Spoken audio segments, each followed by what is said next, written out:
علامہ ابن منظور افریقی لسان العرب میں لکھتے ہیں کہ الوسیلۃ ما یتقرب بہ الی الغیر، وسیلے کا مطلب ہوتا ہے کہ جس کے ذریعے غیر تک قرب پایا جائے۔ شرعی اصطلاح میں جب کوئی شخص اللہ سے دعا مانگنے لگے تو وہ دعا میں کسی کا وسیلہ پیش کرے، نبی کا، ولی کا یا اپنے اعمال صالحہ کا، اور یوں دعا کرے کہ اے اللہ میں تجھ سے تیرے نبی کے وسیلے سے دعا مانگتا ہوں، یا یوں کہے کہ اے اللہ میں تجھ سے تیرے فلاں ولی کے وسیلے سے دعا مانگتا ہوں، یا یوں کہے کہ پروردگار میری جو فلاں نیکی تیری رضا کی خاطر تھی میں اس نیکی کے وسیلے سے تجھ سے دعا مانگتا ہوں۔ یہ ہے شرعی اصطلاح میں وسیلہ۔ وسیلے کے حوالے سے بہت ساری ہمارے معاشرے میں غلط فہمیاں پائی جاتی ہیں۔ میں نے چاہا کہ اس حوالے سے قرآن و سنت کی روشنی میں آپ کو بیان کروں تاکہ اس بارے میں آپ کے ذہن میں جو شکوک و شبہات جنم لیے ہوئے ہیں یا جنم لے رہے ہیں وہ ختم، اور آپ کا نظریہ اس بارے میں مصفح و مجلہ صاف ستھرا ہو۔ یاد رہے کہ اللہ رب العزت ہماری شارک سے بھی زیادہ قریب ہے، اس میں کوئی شک نہیں۔ وہ ہم سے یہ مطالبہ کرتا ہے کہ مجھ سے مانگو، یہ بھی اس کی خصوصیت ہے کہ ہمیں وہ کہتا ہے کہ مجھ سے مانگو، بلکہ جو نہیں مانگتے ان سے ناراض ہوتا ہے اور بار بار اپنے بندے کو کہتا ہے ادھر ادھر کیوں بھاگتے ہو، میری طرف مجھ سے مانگو، ہر چیز کا مالک میں ہوں، سارے خزانوں کا مالک میں ہوں، تیری ضرورتیں پوری کرنے والا میں ہوں، تیری پریشانیاں درد دور کرنے والا میں ہوں، میری طرف آؤ۔ وہ بندے کو ڈائریکٹ اپروچ کر رہا ہے کہ آؤ میری طرف، کوئی تمہاری مشکل حل نہیں کر سکتا، فلاں شفا، کوئی بھی تمہاری مشکل کشائی، کوئی بھی تمہاری تکلیف دور، کوئی بھی تمہیں بیماری سے شفا نہیں دے سکتا۔ جب وہ بندے کے اتنا قریب ہے، جب وہ بندے کو ڈائریکٹ فرما رہا ہے کہ مجھ سے مانگو، تو پھر کیا بندہ اس سے مانگنے لگے تو کسی کے وسیلے سے مانگے، کسی کو ذریعہ بنائے، کسی کو واسطہ بنائے، یا ڈائریکٹ اسی سے مانگے؟ دیکھیں، اس میں اگر آپ شدت پسندی اختیار کریں گے تو کبھی بھی شکوک و شبہات سے نکل نہیں سکیں گے، لیکن اگر میانہ روی اختیار کریں گے، اگر شدت پسندی سے ہٹ کر انصاف کی نظر سے قرآن و سنت میں دیکھیں گے تو آپ کو پتہ چلے گا کہ اپنے رب سے ڈائریکٹ مانگنا بھی جائز ہے، بغیر کسی وسیلے سے۔ بعض گھڑیاں ایسی ہوتی ہیں کہ دل کرتا ہے کہ یار اللہ اور میرے درمیان کوئی بھی نہ ہو، تہجد کے ٹائم بتا اٹھا بیٹھا ہے، آنکھوں سے آنسو ہیں، وہ اپنے رب کے حضور انتہائی عاجزی اور انکساری کے ساتھ بیٹھا ہے، اب اس کا دل کرتا ہے کہ اپنے رب سے ڈائریکٹ مانگے۔ یہ ایک کیفیت، جب آپ کے اوپر یہ والی کیفیت ہو، جب آپ سمجھیں کہ اس وقت میں خود کو بالکل ذلت کے مقام پر رکھ کے اللہ کے حضور بیٹھا ہوں کہ میری کوئی حیثیت ہے ہی نہیں، کر بھی نہیں سکتا، میں مجبور محض ہوں، ساری طاقتیں میرے اللہ کی ہیں، ساری قوتیں میرے رب کے پاس ہیں، ساری بادشاہت میرے رب کے پاس ہے۔ جب اس کیفیت میں بیٹھی ہوں تو ڈائریکٹ مانگو، ڈائریکٹ رب سے خطاب کریں کہ پروردگار مجھے فلاں چیز عطا فرما دے، میری اولاد کو نیک بنا دے، مجھے مرض سے شفا عطا فرما دے، میری پریشانی دور فرما دے، مجھے رزق عطا فرما، حلال ذرائع عطا فرما، مجھے دکھ درد سے تکلیف سے دور فرما۔ ڈائریکٹ رب کی طرف خطاب کر کے اپنے رب سے ڈائریکٹ ہو جائے اور مانگے، کیونکہ جس وقت بندہ اس کیفیت میں بیٹھا ہوتا ہے تو رب اور بندے کے درمیان پردے ختم، رب اور بندے کے درمیان حائل اور رکاوٹیں ختم ہو جاتی ہیں۔ اس وقت ایک خاص کیفیت ہوتی ہے، لہذا اس کیفیت میں جب مانگو ڈائریکٹ مانگو۔ اور قرآن و سنت کی کئی ایسی شہادتیں موجود ہیں، صحابہ نے ڈائریکٹ مانگا، رسول اللہ نے ڈائریکٹ مانگا، صحابہ نے مانگا، تابعین تبع تابعین سب یوں ہی اسلاف صالحین کرتے چلے آئے، ڈائریکٹ رب سے مانگ رہے ہیں، درمیان میں کسی کا وسیلہ موجود نہیں ہے۔ اب آئیے دوسری طرف، اگر انسان اس کیفیت میں نہ ہو جو ابھی میں نے بیان کی ہے، انسان کے اوپر کیفیت ہے اس چیز کی کہ میں بڑا گنہگار ہوں، یہ بعض دفعہ کیفیات ایسی ہوتی ہیں کہ بندہ ان کیفیات کی وجہ سے اپنے اوپر مختلف اثرات محسوس کرتا ہے۔ میرے بھائی عدل و انصاف سے ہر چیز کو پرکھیں، شدت پسندی اختیار نہ کریں۔ ایک دلیل پڑھی پھر اس پر قائم ہو گئے کہ بھائی یوں ہی کرنا ہے، نہیں، دوسری طرف کی دلیل بھی دیکھیں، میانہ روی اختیار کریں۔ اب ایک کیفیت بندے کی یہ ہوتی ہے کہ میں بڑا گنہگار ہوں، اللہ کا بڑا غضب ہے، عذاب ہے، اللہ کی بڑی سخت پکڑ ہے، پتہ نہیں میرا بنے گا کیا۔ اب جب اس کیفیت میں بندہ ہوتا ہے تو بھائی اسے اپنی نیکیاں نظر نہیں آ رہی ہوتی، پھر اسے لگتا یہ ہے کہ میرا رب تو میرے بہت قریب ہے مگر میں اپنے رب سے بڑا دور چلا گیا۔ رب تو شارب سے زیادہ قریب ہے مگر میں گناہوں کی وجہ سے، اس کی نافرمانیوں کی وجہ سے بڑا دور چلا گیا۔ تو جب یہ والی کیفیت بندے کی ہوتی ہے نا تو اس وقت اسے اپنی نیکیاں نظر نہیں آ رہی ہوتی، اپنی اچھائیاں اسے نظر نہیں آ رہی ہوتی، پھر وہ اپنے آپ کو اس کیفیت میں سمجھ رہا ہوتا ہے کہ میں اگر ڈائریکٹ اپنے رب سے مانگوں تو کس منہ سے مانگوں، کیسے مانگوں؟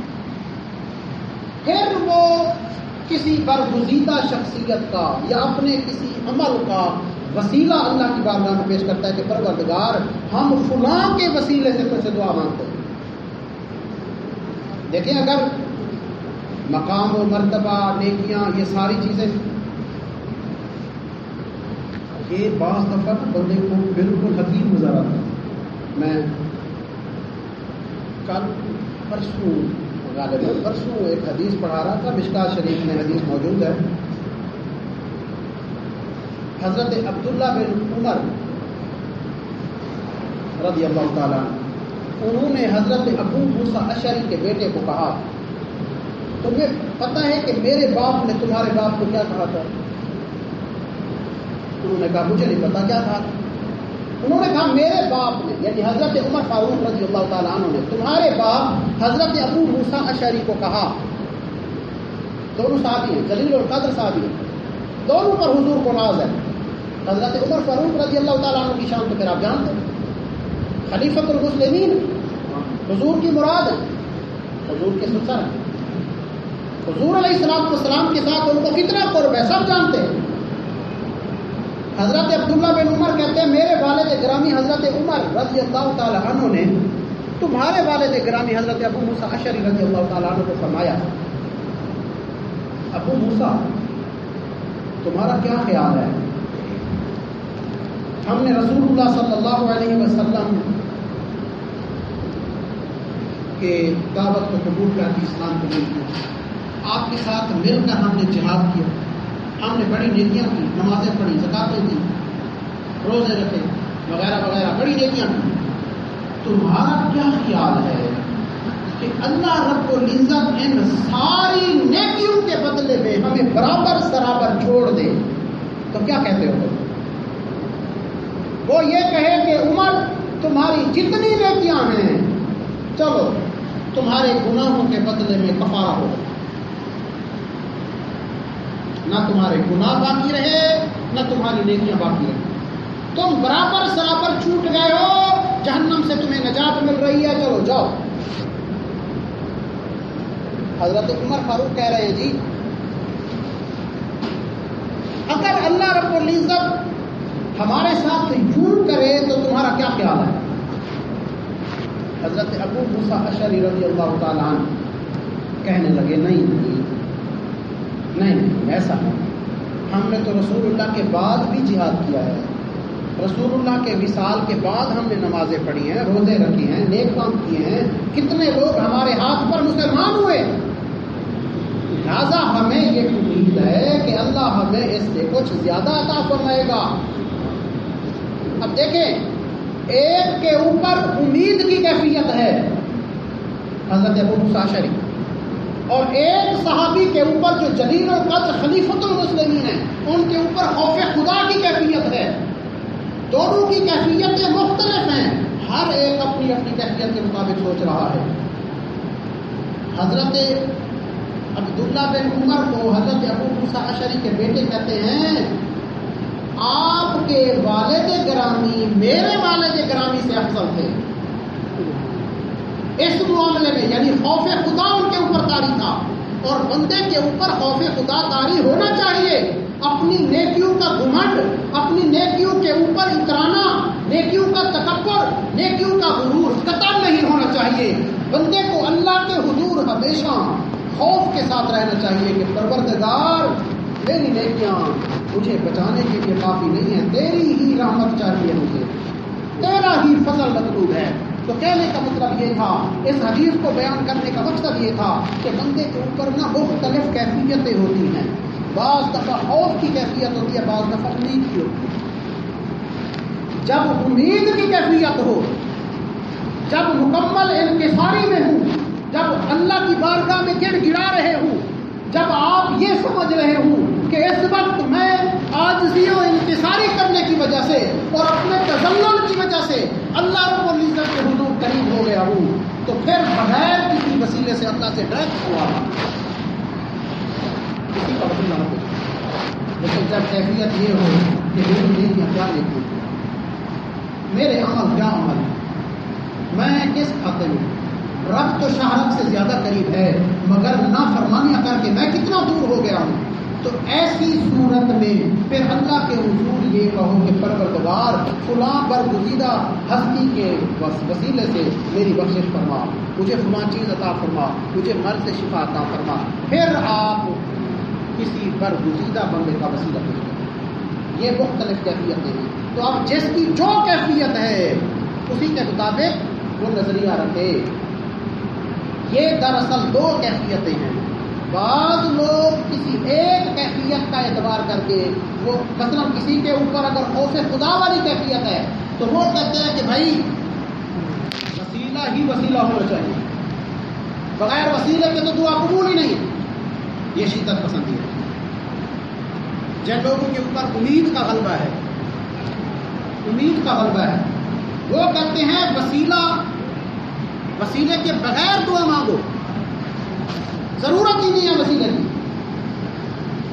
جو کہتے ہیں وسیلے کی ضرورت ہی نہیں ہے وہ بھی اپنی کیفیت کا اعتبار کر کے صرف کہہ رہے ہیں، دوسری کیفیت کا اعتبار نہیں کر رہے، وہ بھی شدت پسندی اختیار کر رہے ہیں. لہذا دونوں نظریے درست ہیں. اللہ سے ڈائریکٹ بھی مانگ سکتے ہیں، اللہ سے وسیلے کے ساتھ بھی مانگ سکتے ہیں. دیکھیں قرآن کریم کی 2-3 آیتیں میں اس حوالے سے پڑھتا ہوں، آپ کو اندازہ ہو جائے گا کہ اللہ کے حضور برگزیدہ لوگوں کے توسل سے دعا مانگنا اور اس کا قرب چاہنا یہ ہمیشہ سے انبیاء کا، اولیاء کا معمول رہا. اللہ رب العزت نے قرآن مجید میں ارشاد فرمایا اولئک الذین یدعون یبتغون الی ربہم الوسیلہ. فرمایا کہ یہ کافر جو ہے نا، کافر یہ جن کی عبادت کرتے ہیں، ملائکہ کی، جنوں کی، حضرت عزیر کی، حضرت عیسیٰ کی، جن لوگوں کی یہ عبادت کرتے ہیں وہ خود اللہ کے حضور وسیلہ تلاش کرتے ہیں کہ اللہ کے حضور کون سی چیز زیادہ قریب کرنے والی ہے. کون وسیلہ تلاش کرتے ہیں؟ اللہ کے حضور قرب میں پہنچنے کے لیے وہ خود وسیلہ تلاش کرتے ہیں. کون؟ جن کی یہ عبادت کرتے ہیں. عبادت جن کی؟ ملائکہ کی ہو رہی ہے، جنوں کی ہو رہی ہے، حضرت عزیر کی ہو رہی ہے، حضرت عیسیٰ کی ہو رہی ہے، کیونکہ انہی کے بت بنا کے انہوں نے رکھے ہوئے تھے اور ان کی وہ عبادت کرتے تھے. اللہ فرماتا ہے یہ خود وسیلہ تلاش کر رہے ہیں اللہ کے حضور. الی ربہم الوسیلہ ایہم اقرب، کہ ان وسیلوں میں سے کون سا زیادہ قریب وسیلہ ہے جو ہمیں اللہ کے حضور قریب کر دے. پتہ چلا ان برگزیدہ شخصیتیں حضرت عیسیٰ علیہ السلام، حضرت عزیر علیہ السلام اور ملائکہ اور نیک جن، ان کا یہ طریقہ رہا ہے کہ اللہ کے حضور وسیلہ تلاش کرتے تھے. قرآن مجید کی دوسری آیت سنیے. اللہ رب العزت فرماتا ہے وَكَانُوا مِن قَبْلُ يَسْتَفْتِحُونَ عَلَى الَّذِينَ كَفَرُوا. اے حبیب، یہ جو کافر مشرک آپ کا انکار کر رہے ہیں نا، آپ کی تشریف آوری سے پہلے یہ غیر مسلموں پر آپ کے وسیلے سے فتح طلب کرتے تھے کہ اے پروردگار جو تو آخری نبی بھیجے گا نا، اس آخری نبی کے وسیلے سے ہمیں فتح عطا فرما.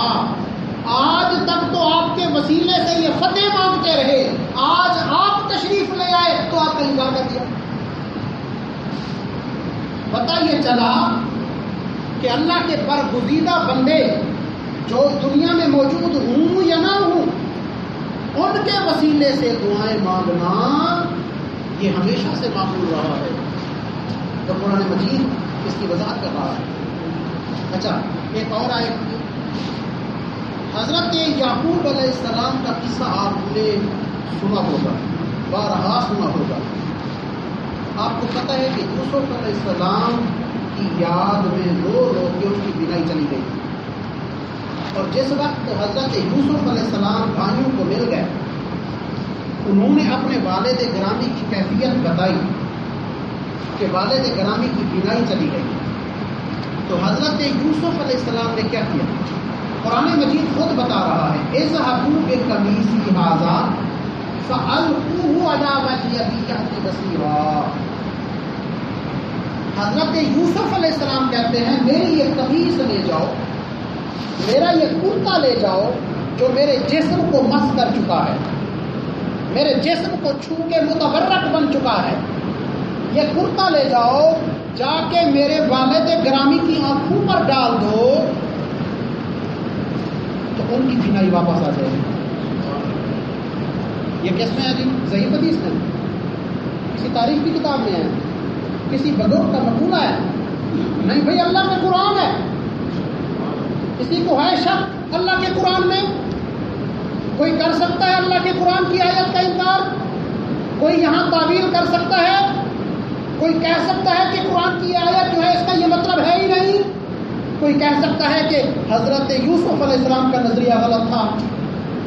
کہہ سکتا ہے اللہ کے نبی کا نظریہ غلط تھا؟ کوئی کہہ سکتا ہے حضرت یعقوب علیہ السلام نے غلط کیا؟ نعوذ باللہ من ذالک. کوئی نہیں کہہ سکتا.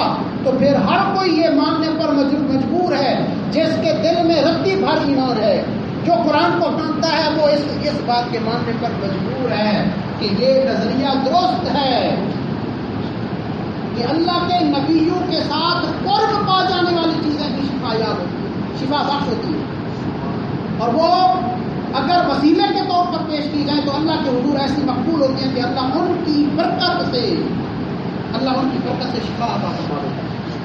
اچھا پھر کیا ہوا؟ قرآن نے یہاں تک بات نہیں کی، اگلی بات کی وضاحت بھی کر دی۔ فلما ان جاء البشیر القاہ علی وجہہ فارتد بصیرا۔ قرآن کہہ رہا ہے جب وہ خوشخبری سنانے والا یوسف علیہ السلام کا قمیص لے کے یعقوب علیہ السلام کے پاس پہنچا تو اس نے یوسف علیہ السلام کی ہدایت کے مطابق وہ قمیص یعقوب علیہ السلام کی آنکھوں پر ڈال دیا، فارتد بصیرا، ان کی بینائی واپس آ گئی۔ یعقوب علیہ السلام کی بینائی، بھیجنے والے کون ہیں؟ یہ کام کرنے والے کون ہیں؟ لیکن دعا تو مانگ سکتے تھے نا۔ حضرت یوسف علیہ السلام کو جب پتہ چلا نا کہ میرے والد گرامی کی بینائی ختم ہو گئی ہے، وہ اللہ کے حضور گڑ گرا کے دعا مانگتے کہ پروردگار میرے والد گرامی کی بینائی لوٹا دے۔ بتائے دعا مانگ سکتے تھے نہیں مانگ سکتے تھے؟ مگر انہوں نے اپنا قمیص بھیجا۔ اچھا پھر کوئی شخص یہ کہہ سکتا ہے کہ بھائی یہ تو حضرت یوسف علیہ السلام اور حضرت یعقوب علیہ السلام کی شریعت تھی۔ ایک بات ذہن میں رکھیں، جو لوگ وسیلے کے قائل نہیں وہ کہتے ہیں وسیلہ شرک ہے۔ میں آپ سے کہتا ہوں حضرت آدم سے لے کر آج تک جتنے نبی آئے کسی نبی کی شریعت میں شرک جائز نہیں تھا۔ اگر یہ شرک ہے تو پھر حضرت یوسف اور یا حضرت یعقوب کے بارے میں کیا کہیں گے؟ کیا انہوں نے شرکیہ کام کیا؟ نعوذ باللہ من ذالک، ایسا تو کہہ نہیں سکتے، کیونکہ نبی تو خالصۃ توحید لے کے آتا ہے۔ نبی کی توحید خالص ہوتی ہے، امتی کی خاتمت ہو سکتی ہے، نبی کی توحید میں کوئی شک ہو سکتا؟ تو توحید خالص رکھنے والے وہ آپ کو سکھا کیا رہے ہیں؟ اچھا پھر آپ یہ کہہ سکتے ہیں کہ بھائی اس شریعت میں یہ جائز ہوگا، اس شریعت میں جائز نہیں۔ میں آپ سے کہوں گا کہ میرے بھائی ایک قانون سمجھ لیں، جب پچھلی شریعتوں کی کوئی بات اللہ رب العزت قرآن میں بیان کر دے تو وہ بات اس شریعت کے لیے بھی مسئلہ بن جاتی ہے، وہ بات اس شریعت میں بھی جائز ہو جاتی ہے۔ لہذا اللہ کا اس واقعے کو بیان کر دینا اور بیان کرنے کے ساتھ انکار نہ کرنا، ممانعت نہ کرنا، نہ روکنا کہ تم ایسا کام نہ کرنا، یہ نہ کہنا اس بات کی دلیل ہے کہ اس شریعت میں بھی یہ جائز ہے، کیونکہ قرآن میں آ گیا، ہم تو قرآن پر عمل کر رہے ہیں۔ تو قرآن مجید کی اس آیہ مبارکہ سے واضح ہو گیا کہ اللہ کے برگزیدہ بندوں کی برکت ہوتی ہے، ان سے نسبت رکھنے والی چیزوں کی بھی برکت ہوتی ہے اور ان سے شفا بھی ملتی ہے۔ بلکہ صحیح مسلم کی حدیث ہے، حضرت ام سلیم کے پاس ایک حضور کا کرتا تھا۔ کیا تھا جی؟ آپ کا جبہ، آپ کی قمیض، حضرت ام سلیم کے پاس۔ جب کوئی بیمار ہو جاتا تو وہ پانی کا پیالہ بھر کے حضرت ام سلیم کے گھر بھیجتا کہ حضور کا جبہ مبارک اس میں ڈبو دو، اور پھر صحیح مسلم کی حدیث میں یہ موجود ہے، جب وہ یہ کرتا، وہ جب اس پیالے کو پیتا، جب وہ پانی جو حضور کے جبہ مبارک کے ساتھ دھل کے آتا، وہ دھومن جب پیتا تو شفا یاب ہو جاتا۔ یہ معمول تھا۔ میرے بھائی اللہ کے برگزیدہ بندے کو دور کی بات، اللہ کے برگزیدہ بندوں سے نسبت رکھنے والی چیزیں بھی ایسی متبرک ہو جاتی ہیں۔ لہٰذا اللہ کے حضور اگر کوئی دعا مانگتے ہوئے یہ کہے کہ پروردگار میرے فلان نیک عمل کی وجہ سے، اور قرآن مجید کی آیت یہ آپ کو حکم دے رہی ہے، یہ امر ہے، اللہ فرماتا ہے یا ایھا الذین آمنوا اتقوا اللہ، ایمان والو اللہ سے ڈرو، وابتغوا الیہ الوسیلہ، اس کی طرف وسیلہ تلاش کرو، ڈائریکٹ منہ اٹھا کے نہ پہنچ جاؤ، وسیلہ تلاش کرو۔ وقت ختم ہو گیا ہے، ورنہ میں صحیح بخاری اور صحیح مسلم کی حدیث سناتا، جو لوگ غار میں پھنس گئے تھے انہوں نے کیسے اپنے اپنے نیک عمل کا وسیلہ اللہ کے حضور پیش کیا تو غار سے انہیں نجات ملی، صحیح بخاری اور صحیح مسلم کی حدیث۔ لہٰذا ان قرآنی آیات سے، احادیث طیبہ سے، ان اقوال صالحین سے، اعمال صالحین سے یہ بات واضح ہو جاتی ہے کہ بھائی اللہ کے حضور جب دعا مانگیں تو ڈائریکٹ بھی اللہ سے خطاب کر کے دعا مانگ سکتے ہیں، اور کسی پر گزیدہ بندے کا وسیلہ پیش کر کے یا اپنے نیک عمل کا وسیلہ پیش کر کے بھی اللہ کے حضور دعا مانگ سکتے ہیں۔ فرق یہ ہے کہ جب آپ کے اوپر خوف خدا کی کیفیت ہو اس وقت وسیلہ تلاش کریں، اور جس وقت آپ عاجزی اور انکساری کی انتہا میں ہوں، جب اللہ کے حضور کے گرا رہے ہوں، جب اللہ کے حضور تذلل کی کیفیت میں ہوں، تو اس وقت ڈائریکٹ مانگیں۔ اس وقت آپ اللہ کے بہت قریب ہو چکے ہوتے ہیں۔ اللہ تو آپ کے قریب ہے ہی ہے، وہ تو دور ہے نہیں، لیکن دور ہے تو آپ ہیں، دور ہیں تو آپ ہیں۔ تو جب آپ ایک کیفیت میں چلے جائیں عاجزی و انکساری کر کے، اللہ کے حضور عبادت و ریاضت کر کے، تو اس وقت آپ بھی رب کے قریب ہو جاتے ہیں۔ تو جب رب کا آپ کو قرب مل جائے تو ڈائریکٹ مانگیں، بغیر وسیلے کے مانگیں۔ یہ دو کیفیتیں ہیں، ان دونوں کو مد نظر رکھنا اور دونوں کی رعایت کرنا نہایت ضروری ہے۔ اگر کسی ایک کیفیت کی رعایت کر کے اس کا نظریہ بنا لیں گے تو یہ نظریہ شدت پسندی ہوگی اور غلط ہوگا، یہ نظریہ شریعت مطالعہ کے منافی ہوگا۔ اللہ رب العزت ہم سب کو عمل کی توفیق عطا فرمائے۔ باقی دعوانا